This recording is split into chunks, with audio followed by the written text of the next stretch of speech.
Welcome to the third episode of the podcast.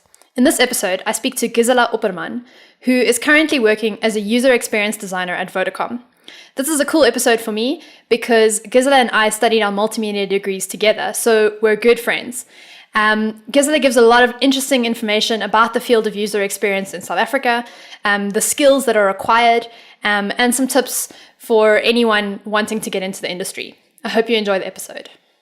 So I just want to say thanks so much for joining today. I think you have a cool perspective given the job that you do, and it's a departure from the last two episodes, which, as I mentioned, were lots of game dev. So for the people who don't really want to go into coding but do have a multimedia degree and you have an interesting perspective on your degree, I think, maybe you can mention that a little bit later. So thanks a lot for putting aside the time. Appreciate it. Thank you for having me. Pleasure. Okay, so can you get started by telling me how you got into the industry? How did you, how did you get into the industry? That's the first question. Okay, cool. So when I finished my degree, I got a job at Standard Bank as a grad in the UX graduate program. They literally only had this program for 1 year. So I was quite lucky and I feel blessed to actually have landed a spot in that program. I was there for about a year and a half. The grad program ran for a year, and then they actually just kind of helped you get on your feet in a corporate environment. They had us do an HFI kind of UX course or certification. So that was, I think it was just kind of like a getting up on our feet, for that first year in the career. And is this graduate course still going? Is it still running? Not as far as I know, no. It was kind of like a pilot program that they did with us. Okay. And I think they cancelled it afterwards, and I haven't heard anything since that they've started it up again. Okay. And then the certification you mentioned, is that like a requirement in the industry, or what is it? How does it work? Not really, no. It's one of the only certifications that you really get for UX that I'm aware of. That's kind of like accredited. Okay. Because you don't get UX university degrees. Well, not yet.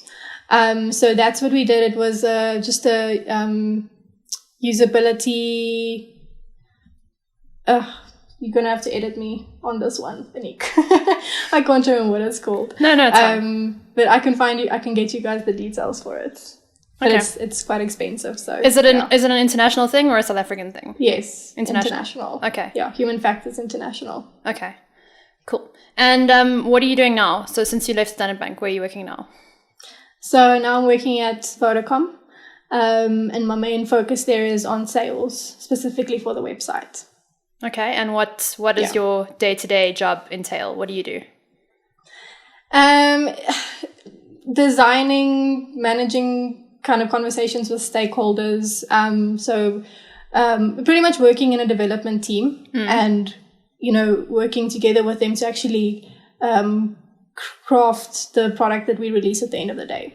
Okay. So obviously it starts with the requirements that you would get from kind of your business stakeholders, so my product owner, and kind of figuring out what is the problem that we're trying to solve, how we're going to solve it. You end up going into ideation, going into the design, and actually delivering your design, the screens that will be built. That then goes through your analysis, goes into development, and then goes through testing. So it's kind of like I'm a cog in the machine of a development team.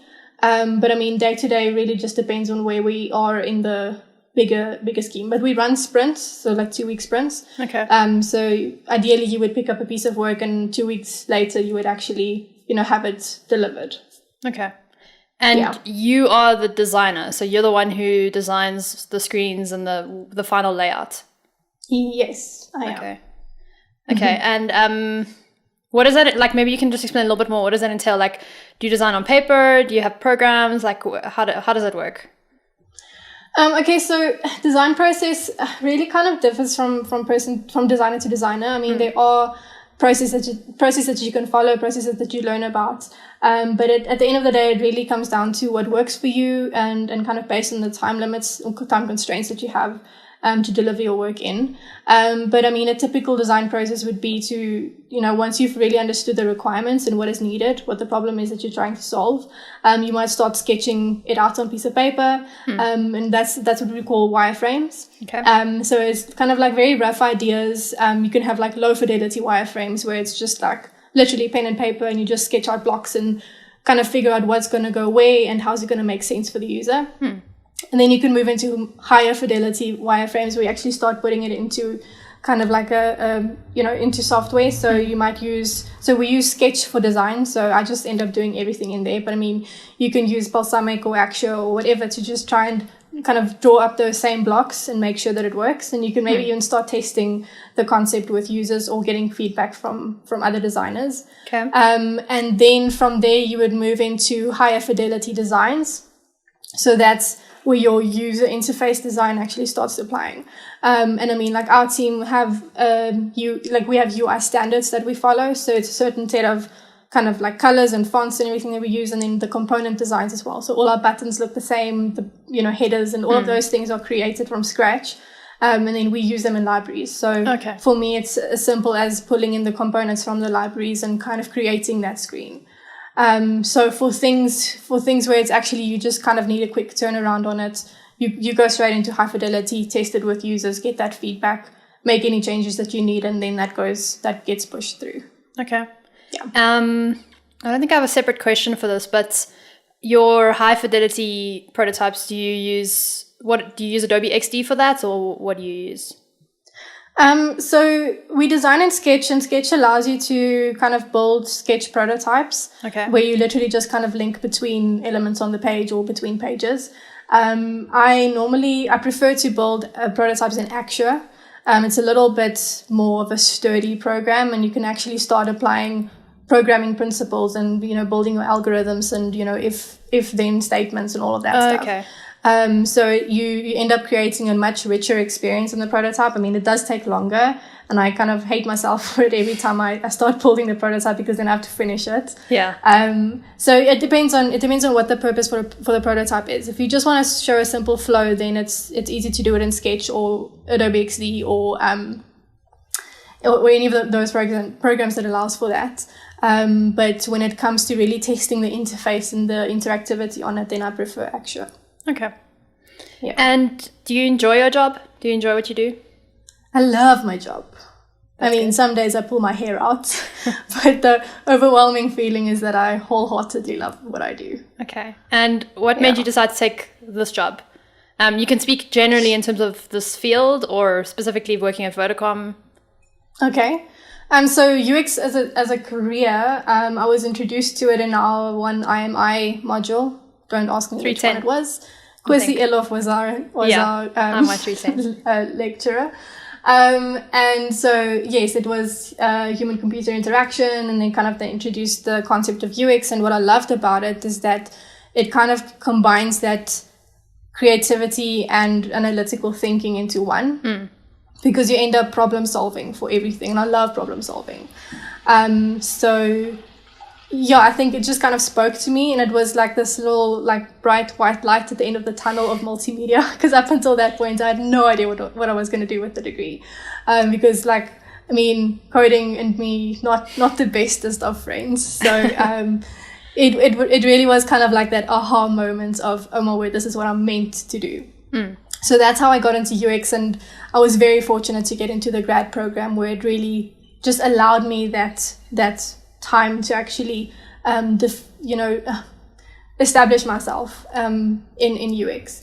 Up until that point, I had kind of had the idea that I had to go into visual design then try to find my way into UX eventually, because it's not like there's all these UX doors, or at least at that time it wasn't like all these UX doors that were just standing open and waiting for people to walk through.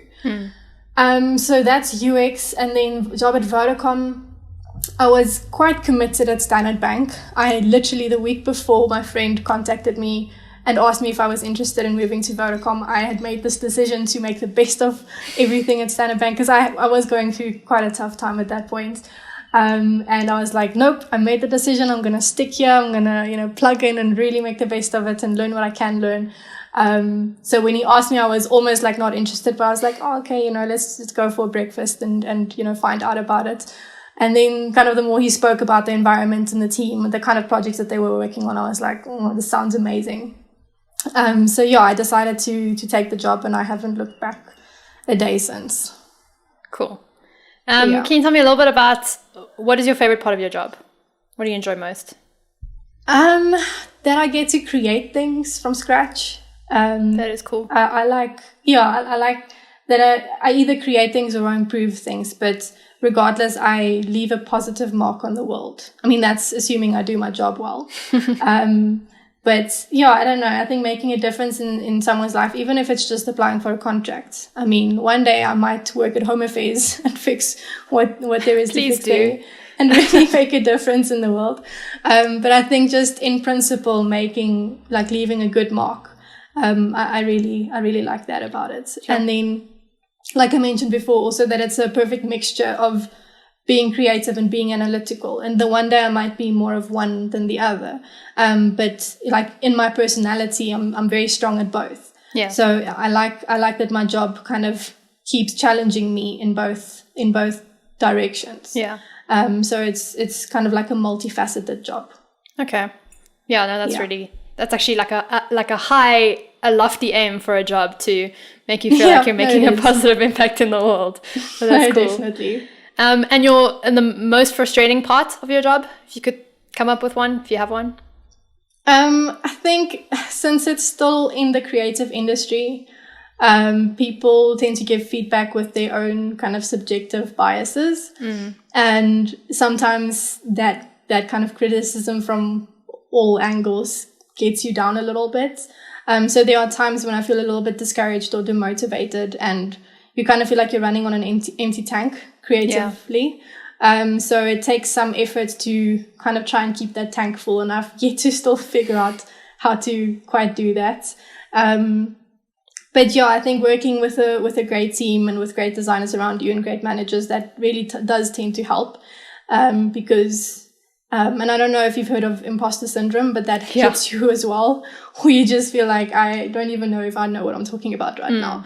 But just having that kind of support system around you in your work environment, which I do have at the moment, which is great, that does tend to boost you and kind of keep you going. Okay. Yeah, no, that makes sense. Can you tell me a little bit about how your multimedia degree has helped you in your job, if it has? Well, it introduced me to the concept of UX in the first place. Yeah. So I will forever be thankful to Multimedia for that. And I think just because multimedia is so multifaceted, it's like helped me in so many different ways. It's not like this one part of the degree that like helped me this one day, it's just, it kind of, and that's what I feel like overall, it stretched my brain in very many different directions. So I can think technically, I can think analytically, I can think creatively, and the degree kind of allowed for me to grow in all of those areas. Yeah. And I think they're like the specific things like, speaking the technical language of developers. Even though I don't code in my day-to-day, I understand what they're talking about. I can read their code so I can understand their work, and I can actually start pointing out things, based on my own understanding of it.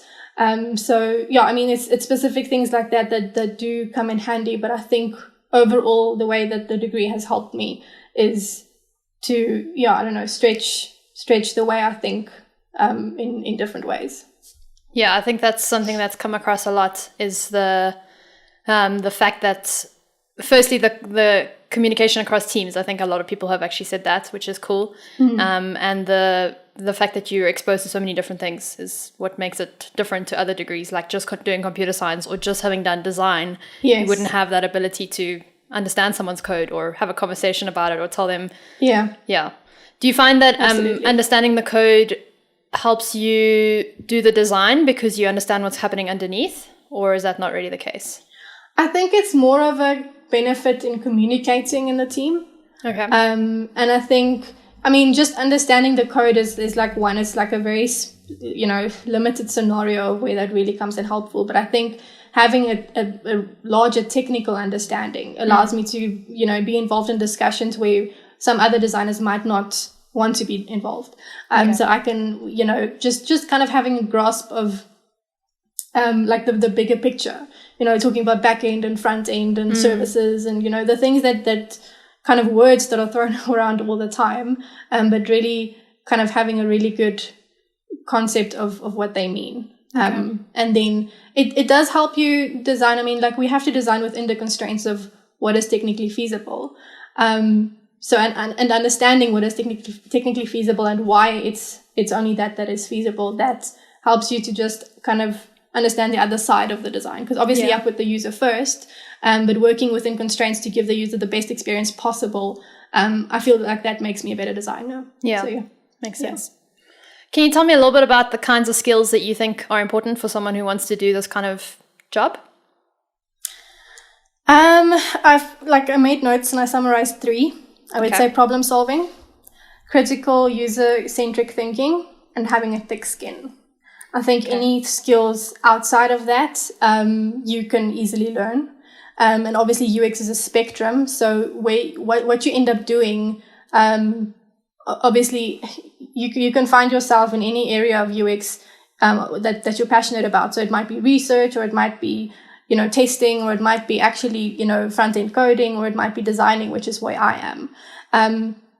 But I think that those 3 are kind of like overarching skills that you need, because at the end of the day, you go to battle for the user.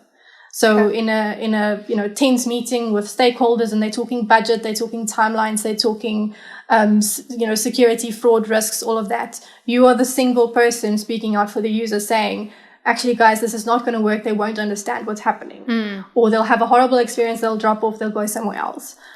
So yeah, you do need kind of like that battle gear kind of skill, Okay, can you elaborate a bit on the second one? Is that, just repeat that again if you don't mind? Critical user-centric thinking, yes. Is that what you were just talking about?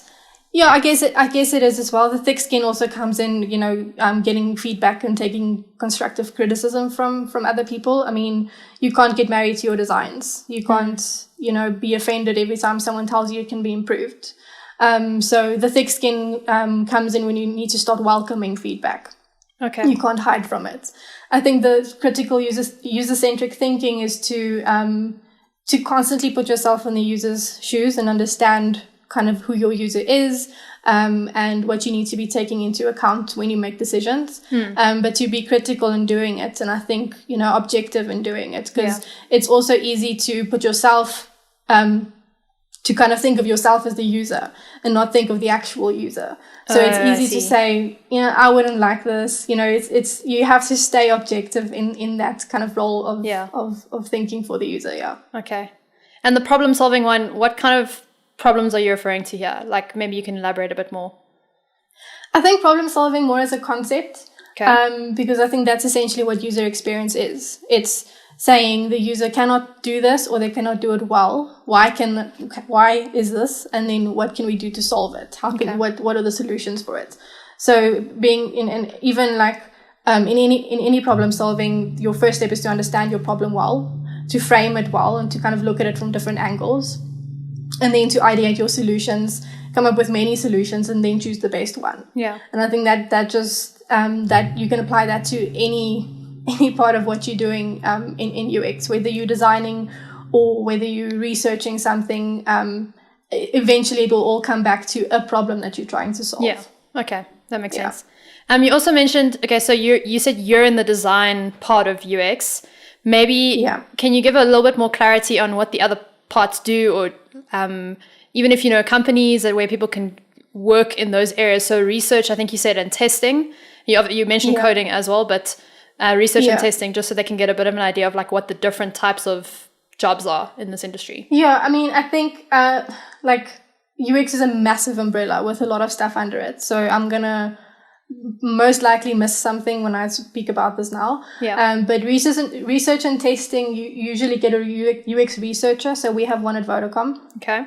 And she helps us actually kind of set up the test with users. So she helps us source users, actual customers. She helps us facilitate the tests and kind of analyze the results afterwards. Obviously, it's important to do that stuff yourself as well. And at Standard Bank, I actually did it a lot as part of my job. But when the going gets tough, then it's nice to have that person who actually takes responsibility for it. Yeah. But research usually entails understanding your customers, kind of going out and figuring out what is their problem, why is it their problem, how can we solve it. So kind of laying the groundwork for the designs that will eventually come. Okay. Testing involves kind of, we've got a thing and we want to know if it works. So we get customers who will eventually use it and we kind of test the idea with them. So it might be low fidelity or high fidelity, but we run them through a few scenarios. We give them tasks to do. And then we kind of ask them questions throughout, but we also observe how they do it, where they struggle. So they might tell us that they're struggling with something, or we might just notice it. And then you take all of that feedback and then kind of pour it back into your ideation process and, fix what needs to be fixed in order to get to a point where you know that this is user-friendly, it's intuitive, it's logical, it's something that someone will be able to use and enjoy using. Okay. So the testing phase is that usability testing, basically? Pretty much, yeah. Okay. I mean, there are different ways that you can do it. But yeah, usability testing is what we mostly do. You might do it in a lab, you might do it in a mall, guerrilla testing. Yeah. But yeah, it's pretty much making sure that this is a usable thing that we've made. Okay. And then one last thing, just while we're on the topic of skills, being a good designer, I mean, you mentioned that the rest of the things can be learned. How did you go about learning that? I think to some extent, I have a natural skill for it. I think like just in a natural eye.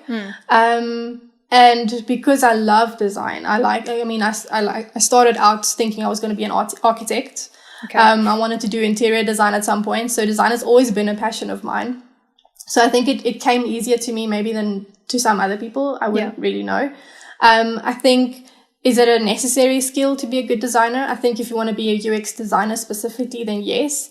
But yeah, I think having a good understanding of design and design principles is something that's definitely, I wouldn't say crucial, but it's a really, really nice to have in anyone working in UX to kind of understand the value of design and just kind of knowing what is good design and what is not good design. Yeah, being able to tell what looks good without having someone tell you, I guess, all the time. Yeah, and it's an instinct, and some people have it and others, acquire it.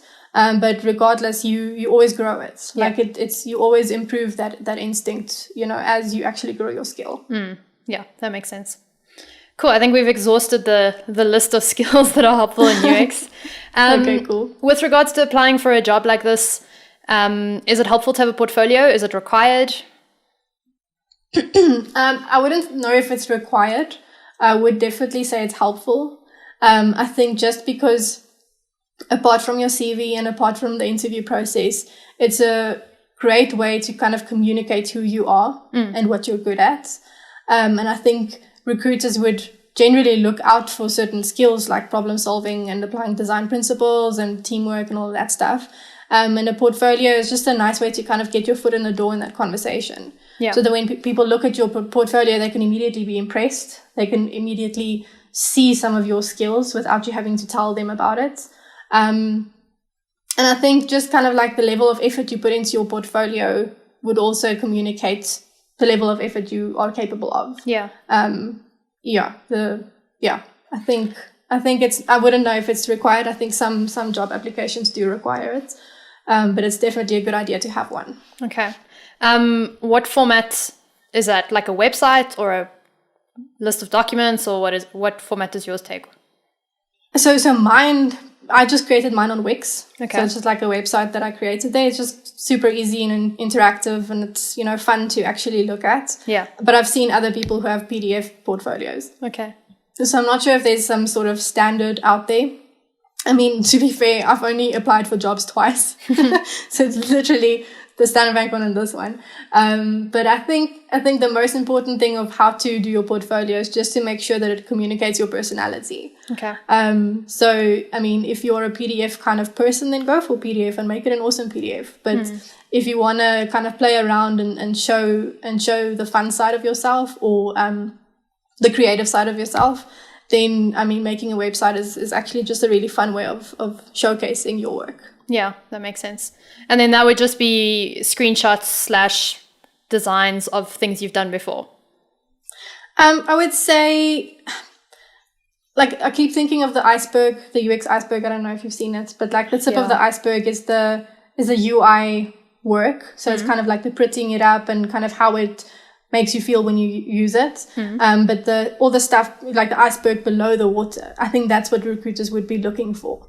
So be sure to include what, your work and kind of the screenshots and how beautiful it is, but also include your thinking, include the ugly drawings that you started with. Okay, the process. Include the research that you may have done. Yeah, show your process. I think that's what people would want to see rather. Okay, that's helpful. There was one thing I wanted to ask about this. No, I can't remember. Okay. Yeah, okay. So I think, portfolio makes sense. How did you have one going straight out of varsity, or did you make one after Standard Bank? No, I did have one.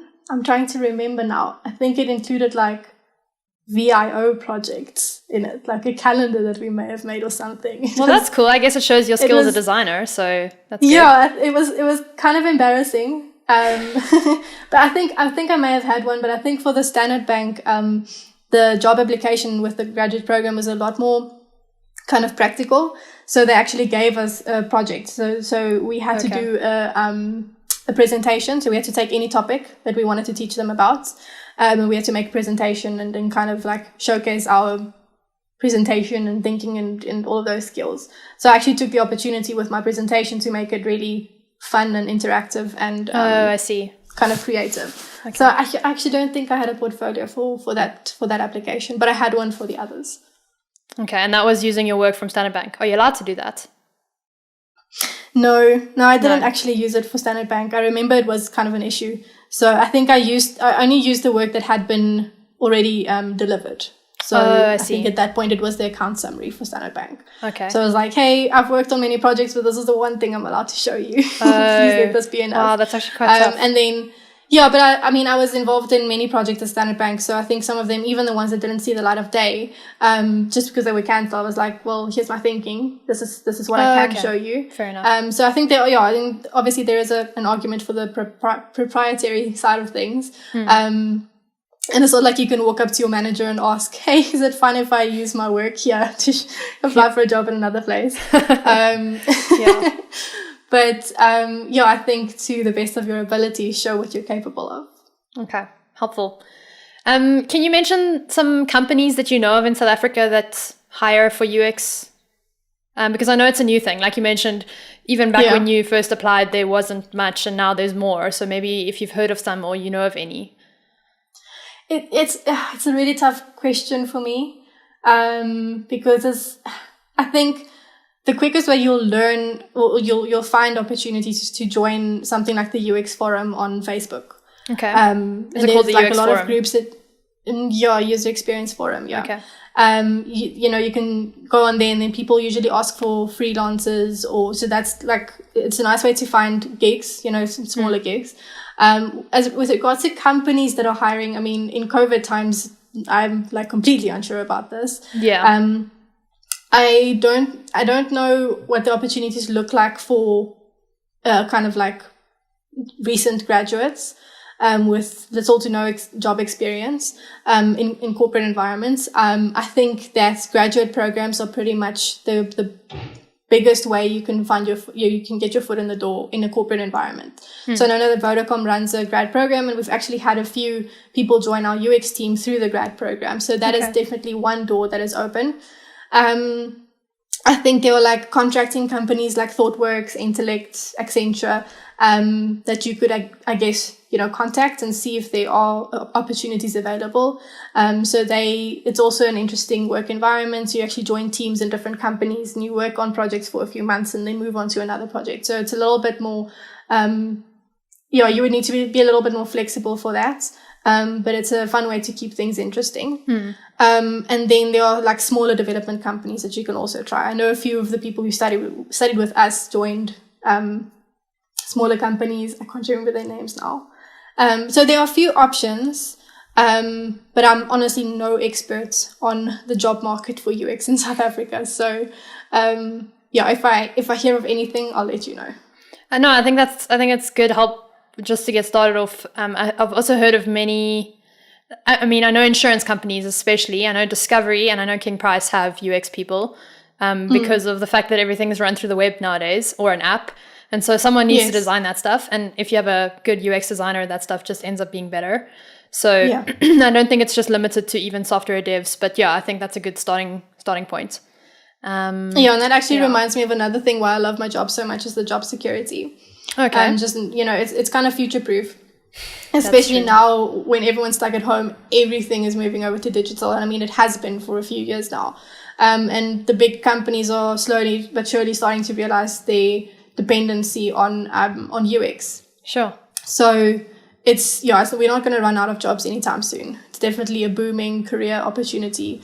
And I think that's pretty great. Sure.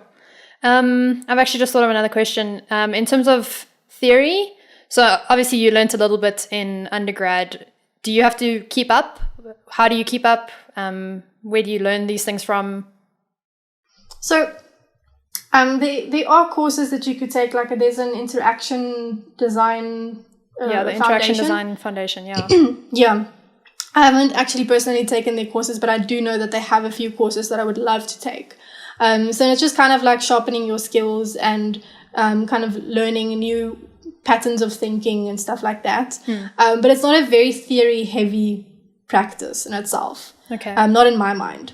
I think kind of you get your basic theory. And there's a lot of stuff that you can actually start learning about persuasion and trust. And there's like specific values that you can actually shape your thinking around. So there's always something new to learn in UX. But I think the value of any theory in UX is practicing it. So if you do a course, you would want to go and apply it as soon as possible to actually learn it and kind of grow that muscle memory. I think, there are a lot of books available. I know of a lot of people who can give you extensive lists of books that they've read. There's definitely more than enough theory available to, I think, shape your thinking and to shape your, the way you're going to grow your skill. But it's not like you have to have, it's not like you have to go and write board exams in order to be a UX designer, for example. And I guess the rest of the stuff you also learn on the job. So I'm guessing as you do user testing, you'll learn things as well. Yeah, I've learned pretty much 90% of what I know on the job. Okay. To be honest, yeah.